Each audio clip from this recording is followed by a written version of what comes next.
This is the original esport racing game. This is iRacing.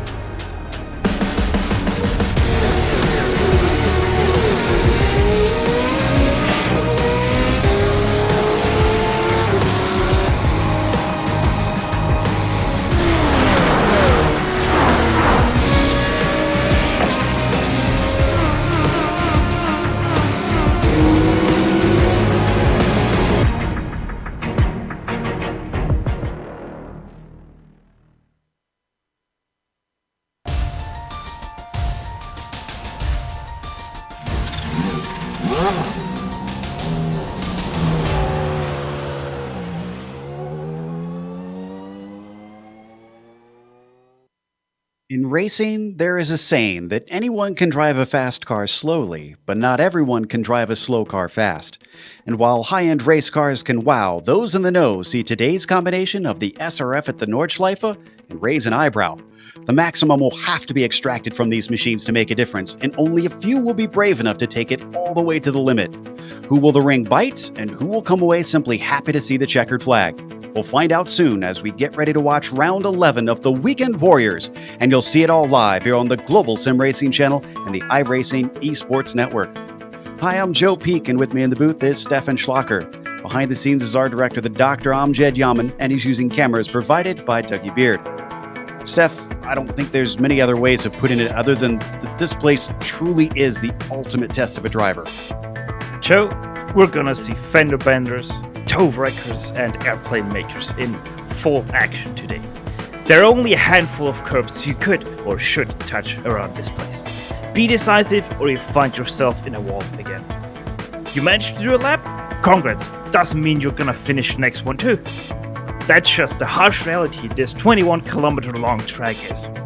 154 corners are officially marked out around this place.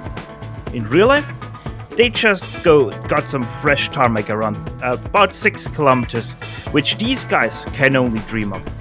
No, this track is bumpy, narrow, has tall curbs, and is ready to eat some Spec Racer Fords for dinner. This is not a race for your everyday racer. This is a race of who can make the least mistakes without killing their car. How challenging is this track? Well, here's the thing. This track has so many challenges that we can only show you the biggest of them. So, here it comes, the GSRC Partial Lap Guide.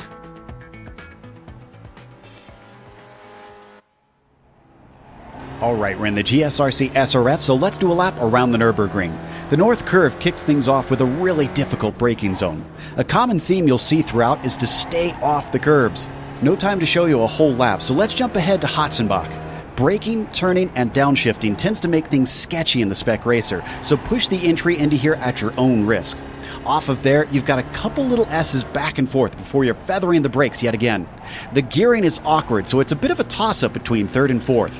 Now you're at High Oaks, which will be a critical turn. From here, through Flugplatz and the Swedish Cross, you won't be lifting, so a good corner exit is required for a decent lap time.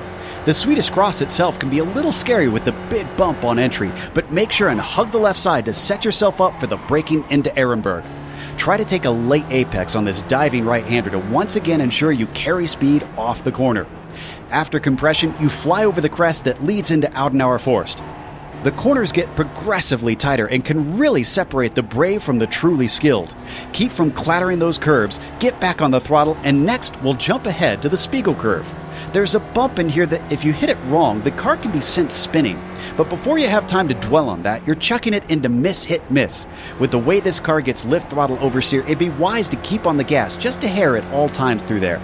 Then you've got the braking for Defense Valley. It's incredibly difficult to take the proper line if you're pushing the limits. The big worry here is losing control since there's pretty much zero runoff all around it. Down the road, we've got Bergwerks, which is another critical turn. For more than a mile, you'll be climbing steeply uphill, so avoid screwing up your corner exit to salvage every ounce of speed. Eventually, at the top of the hill, you come to the famous carousel. Try not to pop out of the banking because you're likely to slide right out into the Armco. Then later, you'll be tackling Vipperman, which is a series of frighteningly fast S's that you can't quite take flat out. Coming out of there and into Ashbrook, keep in mind that the track tightens up in a surprising manner after the apex. It's easy to get greedy and understeer off.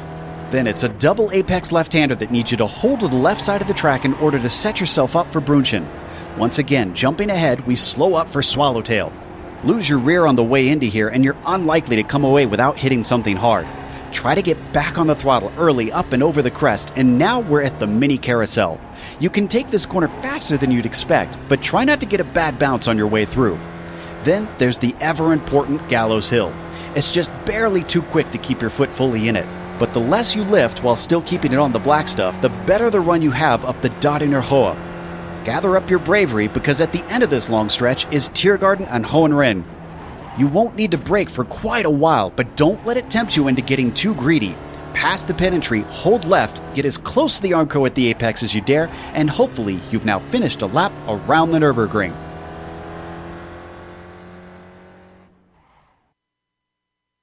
There you see some of the lap around here at the Nürburgring. It takes about 8.5 minutes to get around, so we can't really show you the full thing, as we have points to go over. Starting with, of course, the Spec 1 Championship. Now, it is 90 points between Sadro and Gaspers, and so Gaspers only has to outscore Sadro by about 10 points, and he has the championship because 100 points for a win means that that's all he has to do to be able to keep him from being able to be overtaken in the final round. Of course, always, the Weekend Warriors is brought to you by Sim Stickers. Whether it's button boxes, steering wheels, or keyboards, they have you covered. You can find out more about them at simstickers.co.uk. Huge thanks to them. Now, while they can mark up your steering rig and whatnot to make sure that you know what button you're pushing, let's mark up the team's champion, or the Spec 2 championship as well, to see how that sits. Well, Joe, Ian Haycock's right now your leader in the Spec 2 Championship, ahead of Bob Kern, 54 points already between them here too. So Ian Haycock's only has to score 50 more points and he wins the Spec 2 Championship. But that's easier said than done, because that is pretty much already a top 3 finish, while Bob Kern is not allowed to finish at all here today. Jeff Jacobson 65 points behind, so he still has a chance on that second place. Adam Bradshaw, he gained 1 position last time around on Edward Doherty, so the 2 UK drivers switching places. Ed Doherty himself 103 points already back in 5th place. Oh no, sorry, he also gained a position there. So Ryan Walker, there we go, he lost some positions there. So as you can see, even in the Spec 2 Championship, it's starting to really thin out at the top. Hopefully that'll stay close here to the final round. This round, though, let's go over the details for this race. You would think it'd be a bit unique, but they're sticking with the same formula here at the Nürburgring. We are in round 11 out of 12, and they have the same fuel limitation, meaning that you can expect 1 pit stop, and it's still a 40-minute race. They get about 2 laps to try and get a time in here in qualifying. They haven't changed that either. Now, the reason I talked about the points, you can see there in the last round, 104 a win, 25 for last place. Even by just taking to the grid, no matter what, Gaspers is going to get at least 25 points, which is going to make it very tough for Sadro to overtake him. They do have penalty points, which you can rack up around here, but not very safely. They also have a fast repair, which I have a feeling we're going to see a number of drivers that will need to use that. What we're using right now is YouTube on the iRacing Esports Network. Make sure and subscribe when you get the opportunity. If you haven't subscribed yet, you'll know it, because if you look below this video, or if you look on the YouTube page, you'll see a big red button. It'll say subscribe. Click that, and you won't miss a moment here on the IESN. In qualifying, I'm seeing that Sanchez, Sadro, Haycox, and Jacobson are 4 of the drivers who've managed to get a lap in qualifying. We're watching Gaspers come around, who immediately puts it on provisional pole by 5 seconds, more than 5 seconds over Sanchez. Clearly fast around here, but he won't be able to get away necessarily, Stefan, because, well, there's a lot of long straights, and this car is known for drafting. I was talking to him during the last Spec Racer Ford race that was about half an hour ago, and already by the first time they came to the very long straight up to the mood curve, he was already so far ahead of everyone else that they didn't even bother with asking about drafts anymore. So David Gaspers, yes, he's 5 seconds ahead, and maybe that already means that is him done for the draft that the others are gonna get. But hey, as said, this is the Nordschleife. Anything is possible. And to come back to anything is possible, I don't think that it is possible for anyone here today to actually get those 3 penalty points for 10 incidents. Yeah, it'll certainly be tough. So watching Jason Perry get ready to start another lap here or finish this one, whichever way you want to look at it. We still have a lot of drivers that have yet to complete a clean lap. Again, only 5 times on the board out of about 30 plus drivers. Perry makes it 6 and puts himself into 4th. Let's see, is Fitterer going to be able to get across in time? He's got about 5 seconds. I don't think he's going to be able to do it.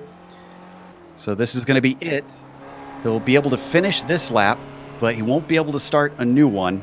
And Fitterer does get a time in. That's good enough for 6th position, though. Yeah, one thing really have to tell everyone is that you have to view the seconds as tenths here at this track. Dobek comes across. Does not get a time, unfortunately. Must have had an off somewhere around. So at this point, he's just getting some practice laps in. Just managing to get a clean lap should put you in a good position, it seems.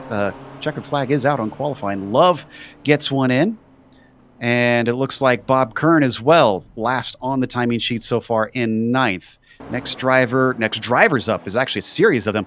Fred Desai being chased by Michael Shaw and Ramon Regalado all in a string. This is how I expected drivers to try and do it, is to try and use this draft to get themselves a little bit more speed. Yeah, most definitely people will try that. It just depends on who do you have in front of you. If he's a little bit slower, especially in the tight and twisty sections, then that can really hurt you. But in the case of Fred Desai, I think Michael Shaw and Ramon Regalado, who just takes an off track, it is a very fortunate situation, except for Ramon Regalado, who, as said, has taken an off track, so his lap doesn't count anymore. With him not having set one yet, unfortunately, that's going to be it for him. So we watch these two, Shaw and Desai, work their way up and out of Swallowtail towards the mini carousel. Again, these are our next drivers that are going to be through. After them, Jefferson Padavani, who joins us from the Precision Racing League to try and see how he does with slightly slower cars. We're used to seeing him at first in the Radical and then in the new Dallara Formula 3. Both very fast downforce cars. A very different vehicle to these. Well, and not different enough that he's not going to get a lap either. Well, he at least kept it off the second wall, so there's something. As Fred Desai and Michael Shaw now make their way down from Döttinger Höhe to the tourist entrance and Tiergarten. And you know, I had a question for you. As we watch Shaw get a nice little slipstream here, get himself a little bit of speed. After Tiergarten, you've got, and I'm never sure, despite my years of learning German, if I'm saying it right. Is it Hohenrain? Hohenrain? Hohenrhein. Hohenrhein. Okay. Now I know, at least. From someone who actually speaks legitimate German. I'll try and correct myself on that. They approach Tiergarten now, weaving through. The drivers then have to get on the binders at the end of a 120-mile-an-hour straight. And then a couple more corners to try and get clean. What do Shaw and Desai have underneath them? Did they get a clean lap? Across the line. Desai gets a clean one in. That puts him in 4th. Shaw in 3rd. Yeah, good laps from both of these drivers, 3rd and 4th respectively. Only 4/10 and 6/10 away from David Garrido Sanchez. We know Padavani's lap won't count, unfortunately. Sadro is on his 2nd timed lap. He's out there, going to see if he can improve. First one, he had a little bit of a mistake. You can see that his car is already a little bit beat up by the bumps on the front and the side. But Sadro, I think he's on a fast one, 7 minutes shortly passing on his lap time. So yeah, I think he will be able to challenge Garrido for that second place. Hugh Haycox is still running a lap. He's already got one in. Jerry McReevy does not have a lap in, but he is out there running. I see David Gaspers continuing to try and improve on his lone lap that put him on pole. You can see Sadro already up to the Darinurhoa. And for quite a while, he's going to be flat out. Now, the damage on the front, I suspect that that's not from him necessarily hitting anything. Are the bumps bad enough that you think that they could get that damage just from the nose dipping down? Yeah. Especially if you're using a little bit of a softer setup, those bumps can really hurt you, especially in the hot weather. Strange enough, that affects the tires enough that they really exaggerate over the bumps, and you can lift the tire up so high that you're spinning out. So yes, the bumps can most definitely do that to your car. All right, now into Hohenrhein for him as well. And then the oddly named turn 13 is the final corner. I'll have to get the story on that one someday. I've yet to hear anybody that knows. Oh, but he goes a little bit wide. And Sadro's second lap does not count, unfortunately. So Haycox in that bright pink and purple car. We're wondering if he had an off or not. We'll find out soon enough. He does have a time down, thankfully. That's good enough for 7th. And it is faster, up to 6th, so 1 position. Didn't have an off track. Next up, Gary McReevy. Right now not having a lap time in, so let's see what he can do right now, ticking over the 8-minute mark on his lap. Just a few more corners to go, Hohenrhein, and then the turn 13, which I only can explain with that used to be a short link the other way for the Nordschleife, and that was the 13th turn if I remember correctly. So McGarivey coming over the line now, and that was a 17.550, putting himself into 5th place. And David Gaspers just abandoned his lap as well, so he's not going to set a second time. He must feel pretty safe. Brian Short is behind him, trying to finish his up. Yes, qualifying is over, but everybody's finishing their hot laps. Yeah, just 2 more drivers to go. Brian D. Short, who is on the screen right now, and then Isa Numi, who is now going through Döttinger himself. Boy, that's a name we haven't heard in a bit. Isa Numi coming back to join us once again. Glad to see him out and racing. The Northwest driver, foot to the floor, coming through Antonius Beach. It dips down once again. You get a little extra boost of speed. And then into Tiergarten, still flat out in these cars. Finding the brakes coming into Hohenrhein. His first lap, unfortunately, did not count for him. But right now I'm seeing he will be slotted into 14th if that stays the same. Let's see what he can do as he crosses the line. He does get a time, and it only puts him into 12th, unfortunately, but it's 2 positions better. Izanomi, the last car to cross the finish line in his number 217 machine. Just 3 more corners to go. Make that now. And braking now very late onto this last turn.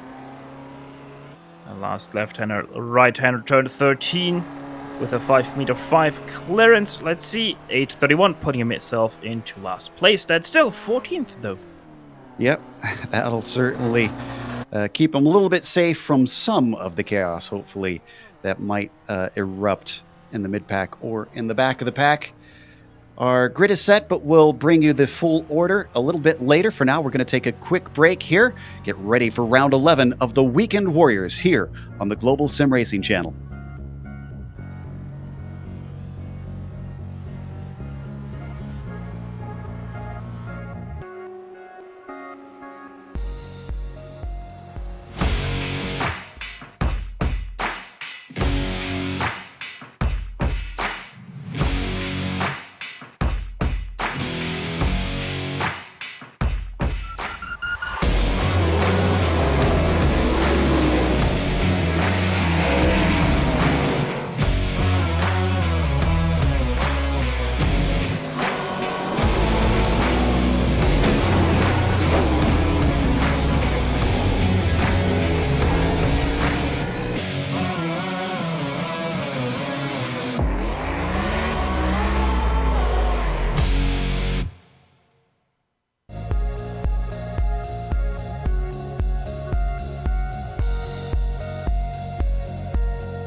Welcome back to the Nürburgring. The cars are gridding up for round 11 and our order is set. Let's go through your starting grid for today. David Gaspers on the pole with David Garrido Sanchez behind him by 5 seconds. Michael Shaw will be starting in third. Fred Desai is P4 here today with Jerry McAreevy in fifth. Then Daniel Sadro managed to get himself on the outside of row 3 in sixth position. Hugh Haycock starts seventh. Jason Perry, 8th, and Donald Fitterer in 9th. After that, you've got C. Love rounding out the top 10. Jeff Jacobson and Brian Short around your row 6 of the grid here today at the Nordschleife Popcorn, and it's a newbie lineup 13th and 14th, and they're also already the last 2 cars to finish their qualifying laps.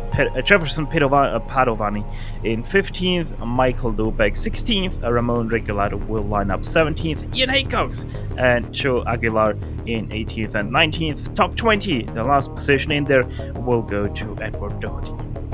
Again, these are all drivers that did not get times down. They've been gridded by their iRating. Gradwell starts in 21st, Martins de Silva in 22nd. Then you've got Aaron DePoy starting P23. Outside of him, it is Julio Forcolin in the 24th spot. Gabe Nail starts 25th, and then Gene Pereira in 28th. Will Tidwell starts 26th. My grid is showing a little out of order here, and it must be drivers that are out of the session. Gehan's showing his 27th, and Aaron Vagley 29th. So go ahead. Pereira and Vergele won't start this session here today.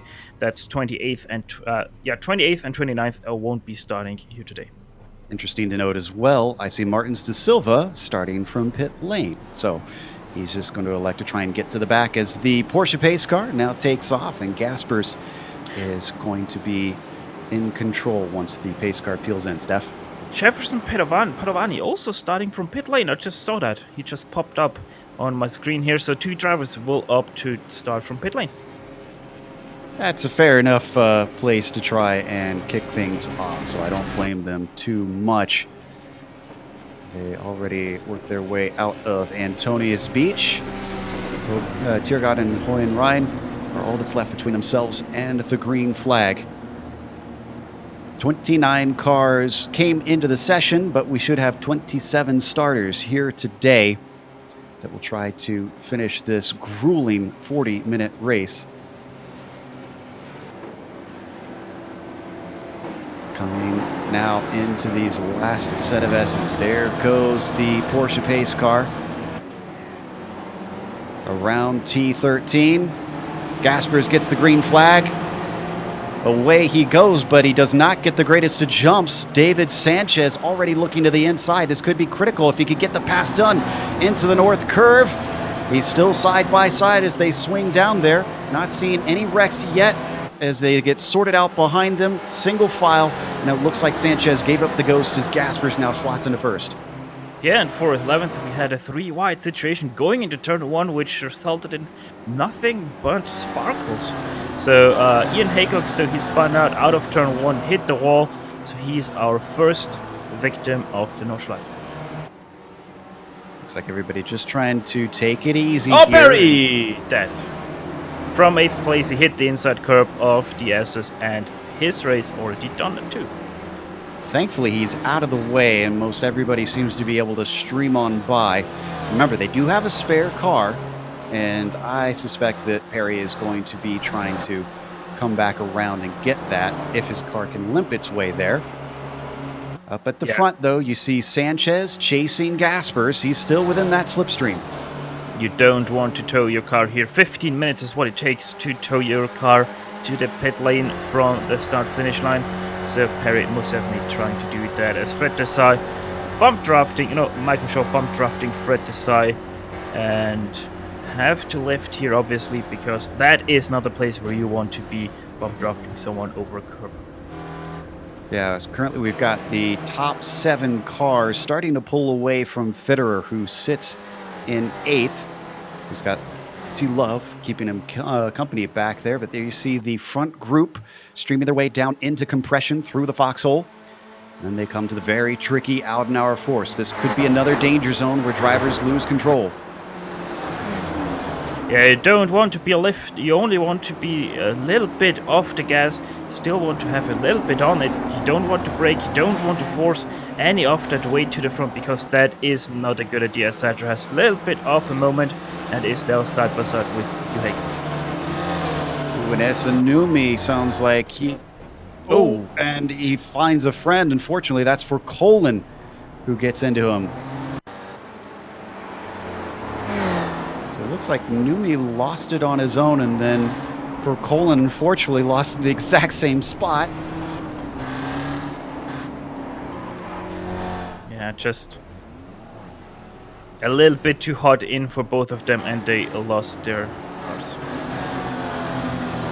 This is Jason Perry's incident coming up towards High Oaks. Oh, yeah, just a little bit of snap oversteer, and he overcorrects, smacks it into the Armco. Jason Perry is actually still going amazingly, and is going to try and get it to the end. As we come back to the leaders, Gaspers is now pulled away by about a second and a half. That might do it, and that could be the critical gap that he needs. Yeah, now it is going to be very interesting. First, X-Mühle, where you're staying pretty much in third gear. You don't want to shift up because that really hinders your drive out of the turn. And then Bergwerk. Gaspers told me he really doesn't know where he brakes. He just brakes at some point because he has to. And it's really important to get the drive out of the turn, because if you don't get a drive out of the turn, you're really going to be hurting after and up to the mood curve, because if you're hurting that much on the exit, you will have to downshift into fourth gear up to mood curve to still be able to drive up the hill. Yeah, I've never been good enough to keep it in fifth. I have to downshift to fourth as we ride on board with Macarivi, currently holding in fifth position. This is the back of Michael Shaw that you see, thinking about a bit of a bump draft. Fred Desai as well, trying to push forward Sanchez. All seeing if they could gain on David Gaspers, who's 2.2 seconds ahead. The four-car train has come together. 4 is better than 1, but is it better enough? Ooh, they're gaining a little bit. 4/10 is what they gained, but that's just not good enough, because Gaspers has pulled quite the gap, and he's gonna continue We've got a big wreck. We've got a big wreck with Ramon Regalado, and I think that, is this in the moot curve? Yes, it is. It was. Oh, Jeff Jacobson. They were side by side going into the turn, and Regalado didn't realize Jeff Jacobson was still there, and all that happened. Then Bob Kern and Edward Doherty, they came together because Bob Kern was slowing down, and Edward Doherty didn't see that fast enough. If you want to see a good onboard, Dobek has just a miraculous save. This is Doherty's view. Yep. Kern braking, unfortunately, gets a little bit of a wrinkled front end. Now let's watch Dobek's perspective. This is some lightning fast reflexes. Look at this. Fasten your seatbelt. Can you make the guess? Left or right? Michael Dobek will do the right thing. Will you do too? Here he comes. There he goes. I don't think they should call it Bravery Corner. I think they should call it Brown Pants Corner, especially with something like that happening. Dobek, due to that move, manages to inherit 12th place just behind Doherty. Oh, and I think he's going to lose that 12th place. A little bit of contact with the barrier. Only loses one spot as Aguilar goes by. That could have been way worse. But Absolutely. yeah, Michael Dobek, lucky while being unlucky, only a very slight hit to the barrier, and he's off again into YouTube corner. Only drivers that have taken toes that I'm seeing is Ian Haycox, Ramon Regalado, and Martins de Silva. Everybody else is still going on track. Yeah, and Ramon Regalado actually did put his car behind the wall, so he's not going to join the action out here today again. Oh, Gabe Nail has also run into issues, and again, Esanumi. Trying to see where this is happening. It looks like Ashbrook down into YouTube corner. Yeah, Gabe Nail just lose. I think Gabe Nail already had some damage, so there happened something before, because you don't lose that Spec Racer 4 just like that. Esanumi had a miraculous save there. Didn't hit anything. Just locked up the brakes and manages to get it going without any further damage to the stuff that you can see has already happened to his car. And Tom Gradwell just had a wreck at Kleiner Sprunghügel with Bob Kern. I'm not sure what Tom was doing here. That's not a place where you usually have to lift. We'll get to it in a little bit, because you can see we've already hit the Dottinger Hole with our group fighting for second place. Sanchez now being overtaken by Desai. That's the black car that you see ducking to the inside. Sanchez immediately gets right back into the slipstream. Michael Shaw behind them as well in the green and black. Here comes the Garrido Sanchez again to the right side of Fred Desai. 3.5 seconds, all of that behind David Gasper. So really putting on a show already just in lap 1. These guys trying to do something with the draft, not able to do anything yet. But long race, 40 minutes, and we've only completed 8.5 minutes of that. Julia Forcolin's been having a bad lap as well. He apparently had problems avoiding the limping Tom Gradwell through Gallows Hill. Looks like Tom had lost it on his own, as top 4 still really pushing things. Let's take a look at what happened to Gradwell with this. Not sure which incident we're going to. This is the first one, I suppose. He just gets shoved off as they come up to the Beloff S's. Yeah, no, we have to see that from behind from Bob Kern, because for some reason Tom Gradwell hits the brake there. And yeah, I'm really not sure what was going on there with Tom. Maybe that was a hardware failure, or I don't know. But there he comes and just hits the brake. Maybe he thought he was going to let him by. The New Yorker didn't get the memo, unfortunately, and they both came together. Gradwell comes out the worst of it. As we come back live, as that was happening, McAreevy, you can see, has fallen back slightly on his way down into Hotzenbach. He had a little bit of an off, and that cost him some time, but he's still about a second back. I suspect he's going to get this back soon enough, as the top 3 swap positions once again. Now it is Fred Desai getting up to the front of the trio. Yeah, 4.4 seconds already back on David Gasper, so we can most definitely say that he packed his suitcase and said goodbye. Certainly did. They are coming up on a little bit of lap traffic, I thought I saw. Apparently not. Meanwhile, Daniel Sadro, who is fighting for this championship, is watching it slip through his fingers. That's Hugh Haycox behind him down into compression. Daniel runs P6 for now, but that will certainly be enough for Gaspers to be able to be unreachable. And something for our Jason Perry fans, he just hit pit lane. So he was most successful in bringing back his stricken car after his pretty much turn 5 incident. Not a bad lap considering how bad his damage was. It was a 10:18 lap. So I'd say he did a fair job of trying to get that thing back around, considering the leaders were doing 8:15s.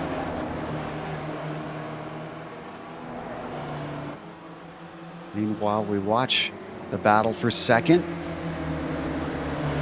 Now they're going to go through the Spiegel curve. I found there's a bump here in this little S that threw me off a number of times. I don't know about you, Steph. Oh yes, most definitely. And it really is an interesting corner because of that bump. It is technically a full throttle corner, but if you hit that bump wrong, it is gonna bottom you out quite heavily, and that is gonna cause all sorts of problems. But as long as you hit the right line, which is quite a wide line, let's be real, you're not gonna have any problems whatsoever. Back in 9th place, C Love, and a little bit of fight. This is with Brian Short. We haven't even got to talk about the Spec 2 race. C Love is leading that. Now, is Brian Short actually a Spec 2 driver? I'm seeing the number 550 on his car. I'll have to check our pages to see if he is competing in Spec 2. I am pretty sure he is. The reason I bring that up is if you're not familiar with the Weekend Warriors, the way to tell Spec 2 from Spec 1, below 200, you're looking at a Spec 1 racer. Above 200, you're looking at a Spec 2 driver, and that is their amateur championship. But climbing up the hill, Brian, as they come through Lauda Kink into Bergwerks, Brian just a little bit far behind. You should be able to get the slipstream as they start to pick up speed. They'll only reach about 106 miles an hour as they climb up this long, long hill towards the top of the mountain. And I can confirm Brian D. Short is in Spec 2. He is right now sitting in 8th place in the championship. So this is the fight for the Spec 2 lead, but look at the fight for second in Spec 1. Sanchez slots in behind Desai, who currently holds that second position. McAreevy ahead of Shaw. Looks like they managed to get single file without any sort of drama, but it was certainly nerve-wracking. As that happened, Short did get by Love for the Spec 2 lead. Now they definitely need to stay single file. Coming up to here, the very famous, the very iconic Carousel Corner. Yeah, David Gaspers showed me the trick how to be fast and safe through the Cariola Carousel, and that is stay below 94 kilometers an hour. I'll have to make a note of that and also translate to miles per hour since that's what my gauges are on. Gaspers himself is 7 seconds up ahead. He continues to lead this race. I'm starting to wonder if Sadro and Haycox might catch up to this fight. At least Sadro will. In fact, he's only about 1.2 behind, so next long straight, he should reach the rear of this quartet. Out of Vipperman, up towards Ashbrook. Very blind crest here, and then very steep downhill corner. One of the more popular spots to watch, hence why it's nicknamed YouTube Corner, also known as Brunchen through here. Always makes me hungry. Oh, and Edward Doherty. Where did he lose it here? This is all on his own, and this looks like it was coming out of Vipperman into Ashbrook. He'll catch a little bit of grass and couldn't collect the car in time. That is a hard hit. He's riding the curb there, and then a very hard and violent impact into that outside wall. Yep, that sends him down to 13th. Car is going. Mark Gehan with some more problems, and this one also out of Ashbrook. Seeloff just Spec spun. 2 leader. So that gifts Brian Short the Spec 2 lead by a much larger margin. Let's see what happened to C. Yeah, just interestingly enough, loses the car. Did he hit the curb? Oh, yes, the curb, he did. yeah. That explains it. And the interesting thing is, even though that was a very light impact, he opted to tow his car. Well, that's sad to see. Not so sad for Joe Aguilar. He is promoted now to second in the Spec 2 race. That's 10th overall. Because of the spare car, I don't think we've lost as many cars as you might have expected.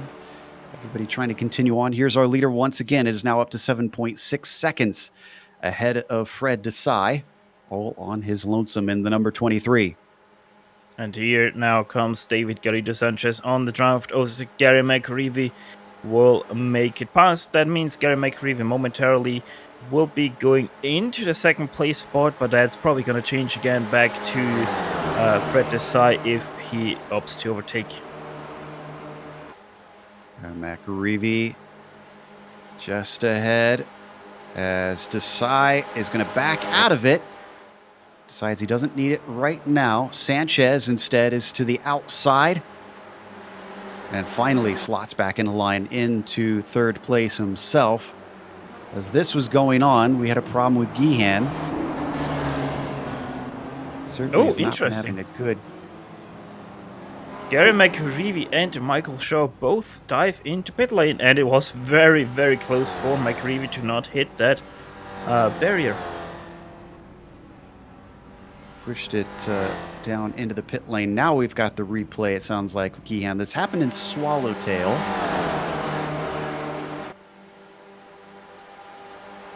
Yeah, here we've got it happening in the 225. He's got a train of cars behind him. Oh, he gets loose, and he knows it. There's no collecting it at those speeds. Finds one of only two travel traps around this track. Michael Shaw is the first of the drivers to have pitted to come back out. And he's got a decent gap back to Jerry McAreevy. Shaw is in clear track right now. He does have Brian Short a little ways in front of him. He might catch him, but other than that, he should be able to run on his own if he feels like he has better pace without the train. Gehan naturally is pitted. Shaw nearly losing it coming out of High Oaks, one of the more critical turns. If he lost speed there, he might actually lose out to Joe Aguilar, who's behind him.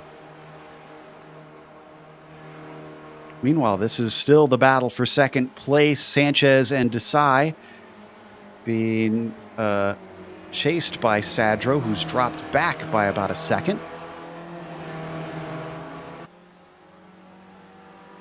Now, I had a look at Gary McAreevy, and I'm really not sure why his stop was 5 seconds longer than the one of Michael Shaw. I really don't see any reason why his one should be that much longer.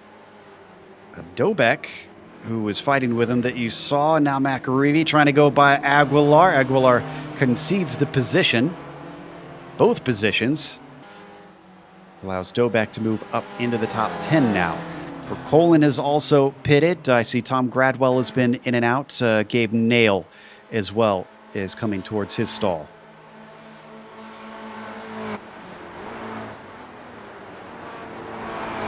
McAreevy trying to gain on Michael Shaw.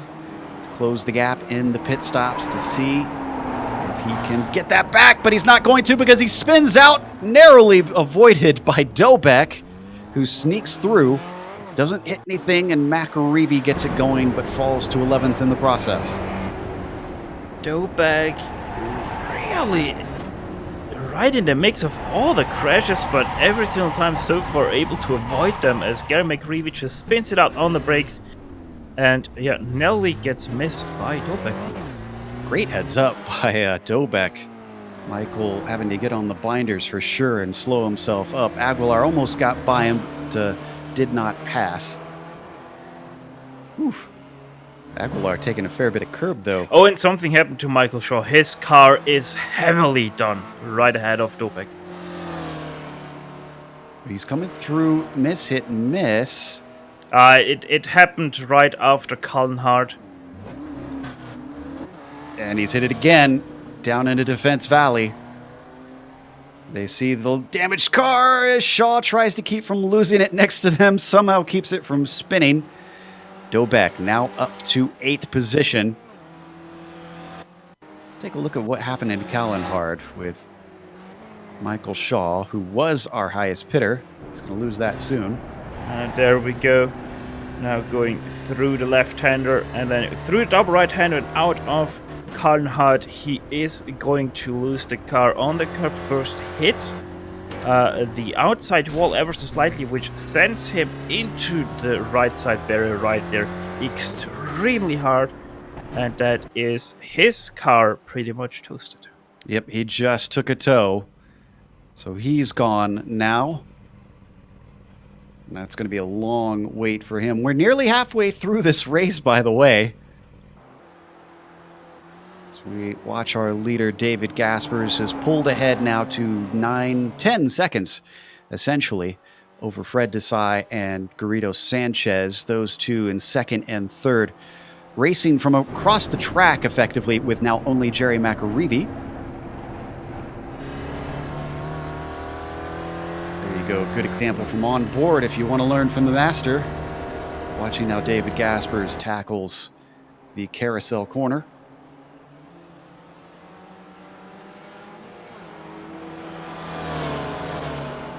How many drivers do we have that are still able to keep going? I see 24 on track. Not actually too bad. 24 still racing out of technically just 23, but I'm pretty sure those two will come out again. So yeah, honestly, I expected worse, not because these drivers are so bad, but just because it is the Nordschleife and any mistake is lethal around here. So yeah, kudos to these guys, really heads up driving and very consistent driving thus far. Watching from on board, Hugh Haycox riding in P5, and then his number 33. The driver who has been racing with Ian Haycox for quite a while, who's come back to the track. Ian being his father. These two running this series alongside each other, along with, I believe, the Lotus 49 Grand Prix Legends. They also race together. There's Ian right now. Ian's a long way back, unfortunately, from his son. Very indeed, both of them are driving in the Grand Prix Legends, and sometimes give me quite the headache with how am I gonna get past them. So as we switch up to Sanchez and Desai, let's see, where are they right now? Looks like coming through the Beloff S's. Continuing to lose ground on Gaspers. He plugs away ahead of them. Oh, and Brian Short, our leader. And the Spec 2 is off track. Believe this is Flansgarden. It is in very deep. Let's see what happens here as he goes into the compression. Loses it there already through the compression, and that is one spinny car. Yeah, he has a hard slam to his right side, meaning that now Michael Dobeck is our leader in the Spec 2. Joe Aguilar is chasing close behind him, so the fight is on once again for our Spec 2 battle. Meanwhile, second place changed hands. That's Sanchez back in front of Fred Desai. I believe we'll have 2 laps to go this time by. And I can quickly confirm Brian D. Short just towed his car because his car wasn't turning left anymore. A little bit of a bump draft from Desai on Sanchez, doing what he can to get that extra bit of speed. Now he lifts as they brake for Hohenrhein. As David Gaspers drives into pit lane, and so should everyone else behind. Oh, did you Haycox hit the wall there? Let me check. Let's look at the replay. He came in very, very late.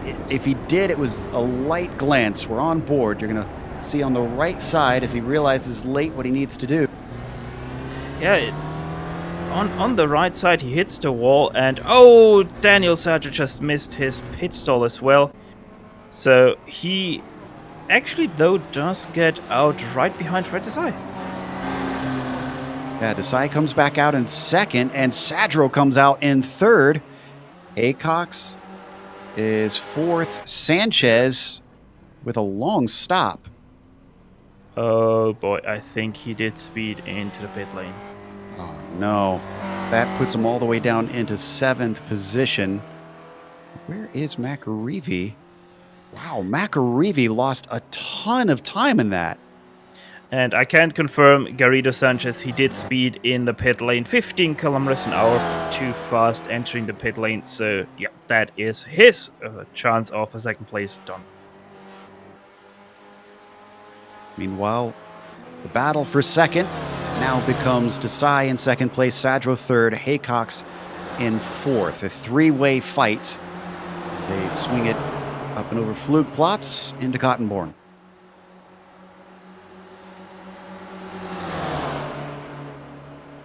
Almost all of our drivers have pitted. We'll get through the order soon. Looks like Sadro eager to try and get second to keep himself in the hunt, in the points. That will do it. In fact, third will do it as well, I believe. Yes, indeed, 83 points for third 90 for second, on 100 for first.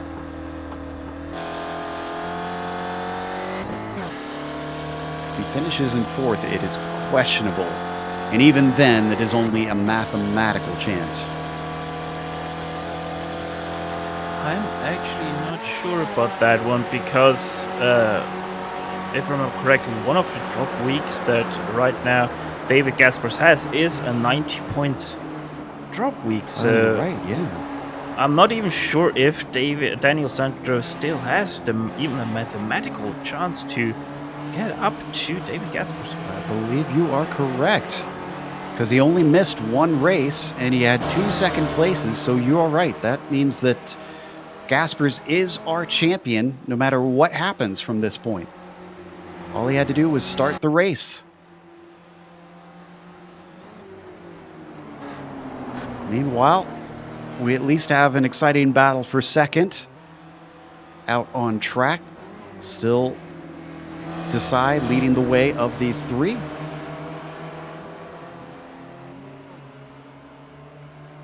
Battle for the lead in Spec 2 is being won by Dobek. And he is well ahead of Doherty and Aguilar, who are squabbling over second place in that Spec 2 race for today.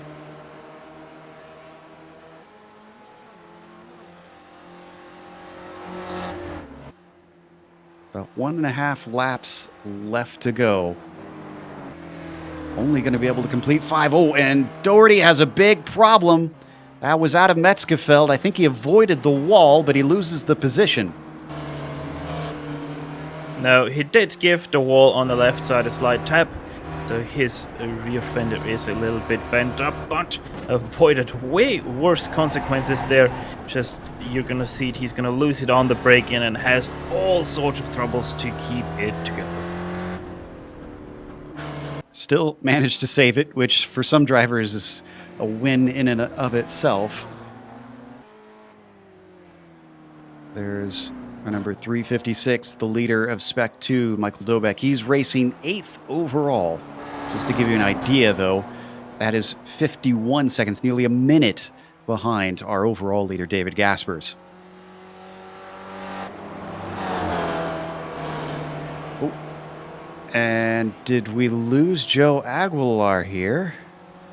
No, he hit the wall right in hard. front of Exmühle. Over the bridge. Oh, that is one hell of a missed braking point there and really slams into the wall hard. Yeah, unfortunately, Brideside was not soft. And Joe Aguilar now falls behind Doherty, who just lost the position to him not long ago. And Aguilar is struggling with the severe damage as we come back to this battle for second, which reaches up at the top into the carousel. Not quite the very top of the mountain. You've still got a little bit more climbing yet to do. Have you ever actually gotten to go to this track in real life, Stefan? No, it's very far away for me. Yeah, no, but it is on the bucket list to go there one day.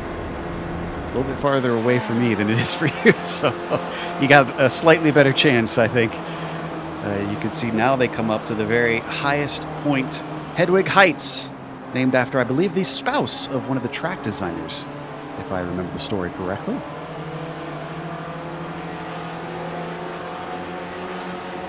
To Vipperman.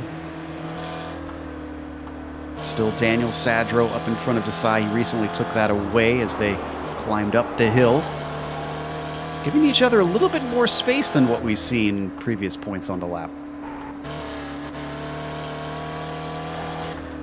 Well, one guy who has gotten pretty much the most room out there on the track is your leader, David Gaspers, currently about 19 seconds ahead of everyone else right now, going already up to Kleiner Sprunghügel.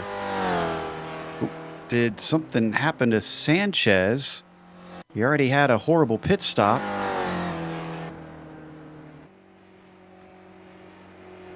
Looks like we got another driver with a problem in Vipperman.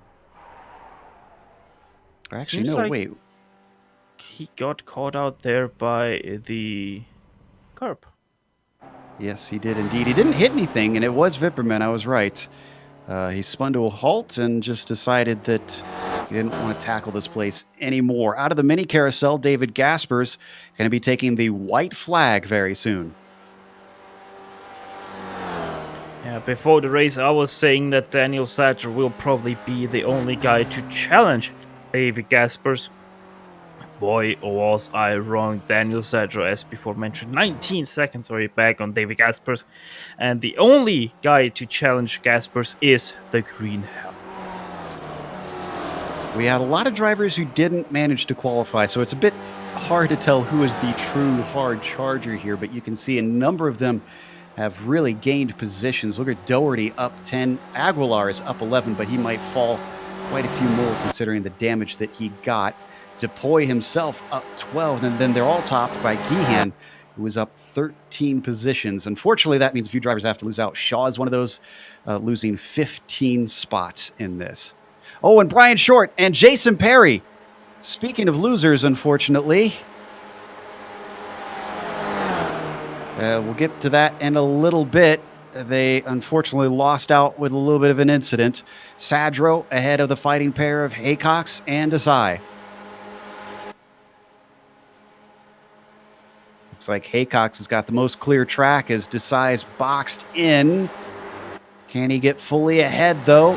He manages to clear Sadro. So that's going to put him up into second. I want to say this is the highest we've ever seen Hugh Haycox run. Yeah, it does seem like so. As Haycox makes a mistake now through T13, and Daniel Sadro is actually not able to do anything with that opportunity. And you were able to look up some information on T13 as we watch this, this incident with Short. This started with Perry, it looks like. Yeah. Sounds like you have finally settled the debate. Oh, that was a hard hit there. Yeah, and then there's also Forceling coming through the picture. And actually the story with T13 is that back then, when still the Group B cars were still racing, Group C cars were still racing, they had a grandstand there, and that was the Tribüne 13. So because of that, the term got called T13. And yeah, that is the story. And since then, it's always called T13 here at the Nordschleife. Obviously not with the combined layout, because that then is the Kurzanbindung. Right on board with Sadro. Still looking to get this spot back. He's got a long stretch up to the Swedish cross. Does he have enough momentum? Yes, he does. That moves him back up into second place. This brings out the question we always tend to bring out on tracks like this with these cars, Steph. What position do you want to be in, and where here on the last lap? You want to be first of the line. Okay. No, no. Going up to it is a little bit hard. You don't want to be already second place going through Döttinger Höhe. You want to be best would be third place, as it seems like Aaron Depoy had an issue somewhere on the lap. But yeah, you want to be third place at Döttinger Höhe, and crossing Tiergarten, you want to be either first or side by side with first place. Ideally, if you're side by side on the right side, because that gives you the shorter run into the last corner. But yeah, everything that happens between Döttinger Höhe and Tiergarten is so much up to the draft that it's gonna be a wild ride. Let's stay on these three. I can tell you that Depoy smacked the wall coming out of the mini carousel, and his suspension cried enough, so he had to come into the pits because of that. We're at the back of the train now, riding on board with Desai, looking up ahead. One of these drivers fighting desperately to try and make the most out of a season which saw him unable to chase down his longtime rival, David Gaspers, in which Gaspers has won 7 out of the 9 races that he attended so far.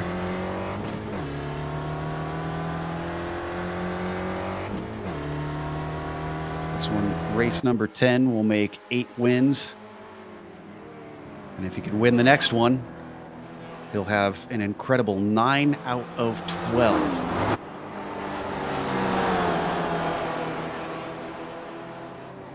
See, the clock has already ticked down to 0. The white flag is now out. Drivers, many of them, probably hoping just to get across the line and end this.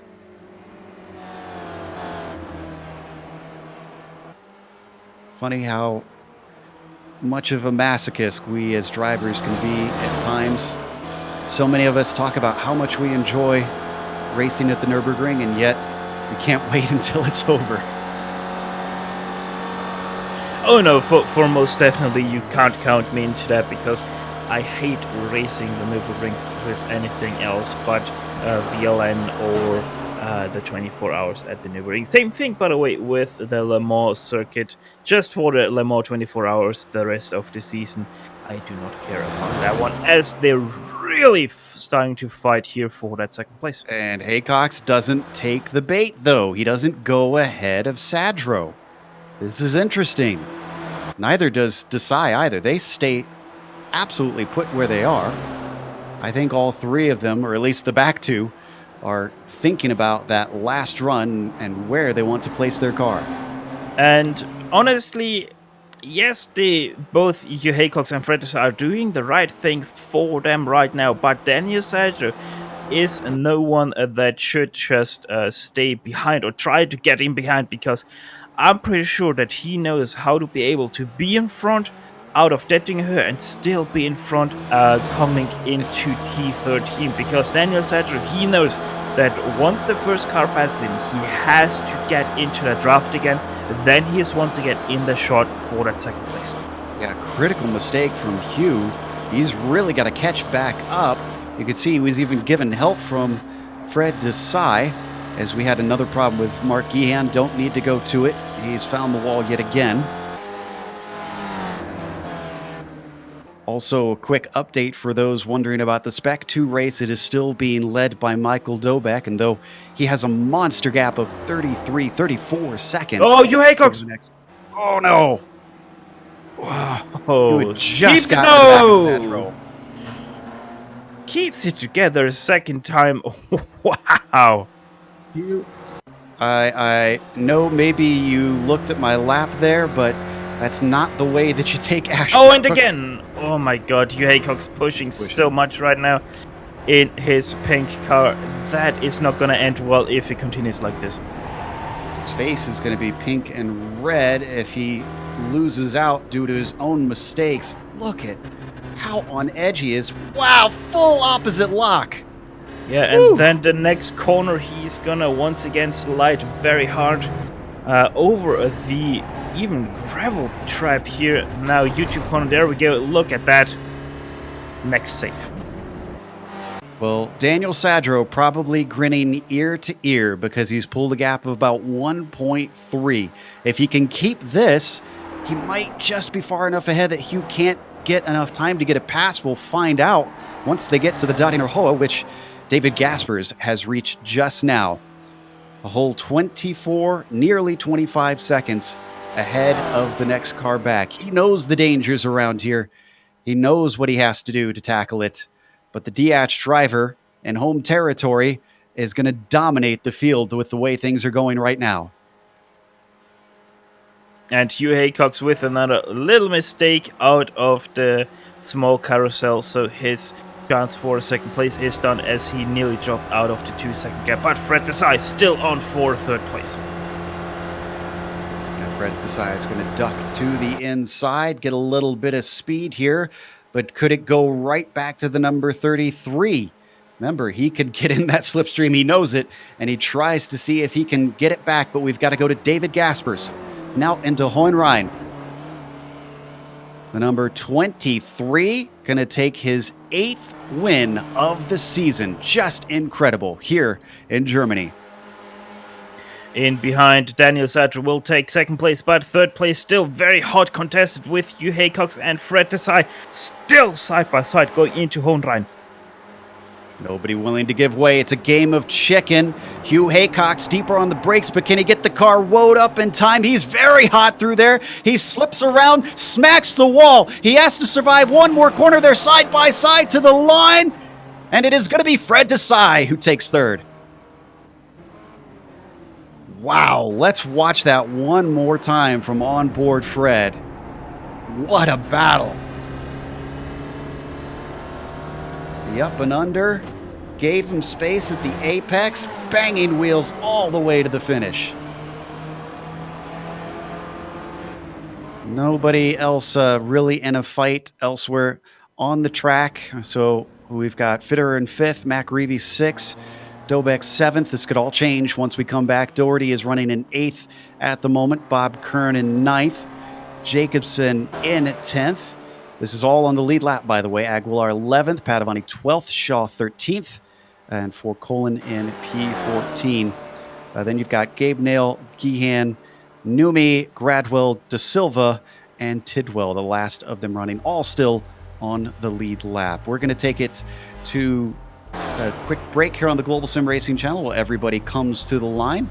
We'll be back after just a moment with the unofficial results for round 11 of the Weekend Warriors.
Welcome back to the Nürburgring. We just watched round 11 of the Weekend Warriors, sponsored by Sim Stickers, and our winner, once again for his 8th win of the season, is David Gaspers.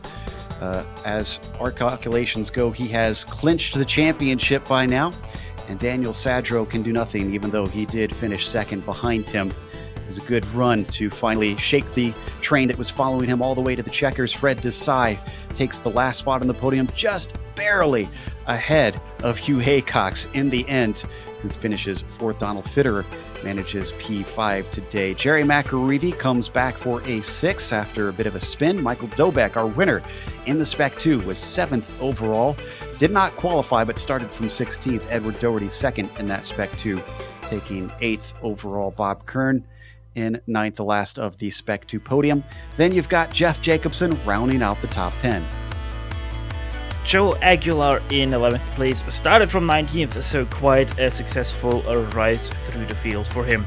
Jefferson Padovani in 12th place. Michael Shaw hit not his race here today whatsoever. Starting 3rd, only finishes in 13th. Julia Forsolin finishes in 14th. Kate Neal 15th after some mid-race trouble for him. Mark Gehan twice into the wall, still finishes all the way down in 16th place. Izanomi himself finishing in 17th. He was the last car to actually put in a qualifying lap in 14th, so he lost 3 spots in this race. Tom Gradwell, he climbed 3 from 21st up to 18th. William Martins Silva did the same, but he started out of the pit lane. Will Tidwell 20th and the last car to finish on the lead. Then we get to the DNFs. Aaron DePoy in 21st, David Sanchez 22nd. Sanchez could have been in there for that second place on the podium. It was not to be. Brian Short as well, looking at the Spec 2 win briefly, but 23rd is where he wound up. Jason Perry, P24. Ian Haycox, the other Haycox, finishes 25th. C. Love, 26th. And Ramon Regalado was our last driver to start the race. Piera and Vagley were DNSs today. We've got our winner ready to talk to us, of course. David Gaspers waiting in the wings with his 8th victory of the season. David, a bit of a home win for you here today. It looked like from the qualifying on that it was only a matter of you just keeping from making mistakes today. Yeah, I have a lot of practice on this track, so I kind of expected it because of the times I saw during the week, but yeah, wasn't the most entertaining race for me at least. Certainly, but I have to imagine that first lap was your main goal, just to try and push and break the draft from the cars behind. I didn't think too much about it. If the other cars would have stayed with me, I guess I would have just pitted a lap earlier, or at least tried to have a different strategy with them, so I would be.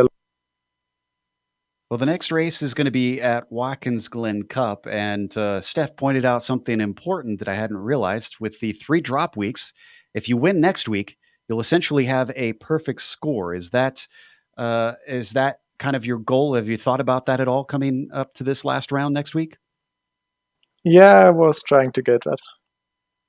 All right. Well, we look forward to seeing if you can manage it. Going to be a little bit harder, I think, over at the Glen with the draft there, but still, congratulations with the victory here in Germany. Thank you. David Gaspers, your winner here today. And then we have second place, Daniel Sadro. Stefan, ready to talk to him. Daniel, second place. Must feel, though, like a first place with David Gaspers that far up the road and you fighting that hard for that second place. Oh, yeah, absolutely. With Gaspers at the Nordschleife, second place is the first winner, really. Yeah, and as mentioned, you were really fighting hard for that one. You started in 6th place. You had to fight your way up to that pack. Like, how was that transition going back to that pack? Did you think you're gonna be able to finish that high at the end? Actually, I kind of didn't. I actually threw away a really good qualifying lap by going off track. So I should have really started 3rd, and that was going to help me stay up front. But now starting 6th, and then I made a few errors on that first lap, and I'd start to catch them. And the 4-pack in front of me, and then of course they'd get onto a straightaway and just zoom on by. And fortunately, I think the pit strategy, when that came through, when they split into lap 2 and lap 3, pitting on those 2 different laps, I was able to then actually make something of it. And then just by the time that I got down to it was Fred and Hugh and myself, he wasn't going to attack me anywhere except on the straightaway. So I just was fortunate to have built up a 2-second lead going on to the Donnerhoy and was able to hang on. So it was very fortunate how it all worked out. Next week, Watkins Glen, the Cup layout. Now, Daniel, second place pretty much in the books for you. You won't be able to catch Gaspers anymore for that championship. But one thing I will have to set a target for you is don't let Gaspers take away the clean sheet here. Well, at Watkins Glen, I think I might have a better shot than at the Nordschleife. He's just way too good here. Yeah, with the drop weeks, he would have a clean sheet if he also wins at Watkins Glen. So, yeah, I think your target with that is pretty much set already. All right, I just need to bribe, Jamie Fluke and get a few other guys in here. Yeah, but no, he's really good, but he might be beatable at Watkins Glen, but I'll have to wait a week to find out. Yeah, and so shall we, Daniel. Once again, congrats on your first place in this series. But yeah, Daniel, best of luck for next week, and hopefully we're also seeing you next season once again. Yeah, thanks. I plan to. And by the way, I should say congratulations to, of course, David for his win, and then Fred and Hugh for just that amazing race that they had as well. That was Daniel Sadler, your second place finisher of today. And next up, Hugh Haycox talking to Joe Peak. Yep, our fourth place finisher just off the podium. Before we get to the exciting last lap, let's talk about this finish, though. Hugh, is this your best finish in the Weekend Warriors thus far? Yeah, definitely. Yeah, by a long way. Well, congratulations then. That was a magnificent run, and you gave us a lot of excitement on that final lap. Talk about some of those slides that you had coming towards the end of it. Yeah, well, I got on the grass at some point, which was a mistake. And then the car just completely slid, lost the... I don't know how I caught it, And then I felt the tires just go, and I lost a lot of time to Daniel, which was a shame, but great fun. Then, of course, at the very end, banging wheels. Did you know how close it was coming to the line with Fred? Were you aware that he was just a hair ahead of you as you came out of that final corner? Yeah, I saw his front wheel out the corner of my eye, but I thought to myself I'm going to brake later than him, and I broke a bit too late, which was a shame. But yeah, it was great racing. I don't know how we didn't come together. It was fun for us to watch. One more before we let you go. We always talk about how you and your dad are out here racing all the time, but not as often that we talk about the fact you actually race under Club France because you're studying over there. Does that anger any of your UK friends here on iRacing? No, I don't think so. No. All right. Couldn't resist asking. Well, we hope we see a lot more of you both here and in the Lotus 49, and best of luck in the upcoming season at school, I suppose. Yes, thank you. Thanks, guys. There's Hugh Haycox, fourth place here today. So, as we close things up, once again, we want to give a big thank you to our sponsor, Sim Stickers. Again, if you want to see what they have on offer, go to simstickers.co.uk. They make stuff that you can put on your sim rig to help identify what button is what. If you've got a button box, or simply if you have a keyboard that is strictly for sim racing, you'll understand why that is necessary. Also, a big thank you goes out to iRacing for putting us on IESN for another season. Make sure and subscribe by clicking the big red button that says subscribe, and you won't miss a moment here with the Weekend Warriors. Thanks to the companies that provide the software and hardware for our broadcast listed here on your screen. Additional thanks go to June Lalonde, who provides our wonderful music. See the screen for how to get a hold of more of her great work. Thanks to the team today, Stefan, Amjad, and Dougie. If you'd like to find out more about GSRC, including upcoming races, you can find it at globalsimracingchannel.com. We're also on social media, though. Our Twitter is @GSR Channel, Facebook, Global Sim Racing Channel, and Instagram, GSRC_Graham. As we mentioned, the next race, we're heading over to New York, a much shorter track, but still very, very fast. Watkins Glen, it's the Cup version. Is what they will be racing. That'll be Sunday, September 1st at 3:45 p.m. Eastern to wrap up the season. We have upcoming races for other series listed on the screen, so make sure and check those out and mark them down on your calendar. But until next time, race clean, race hard, and we'll see you on the track.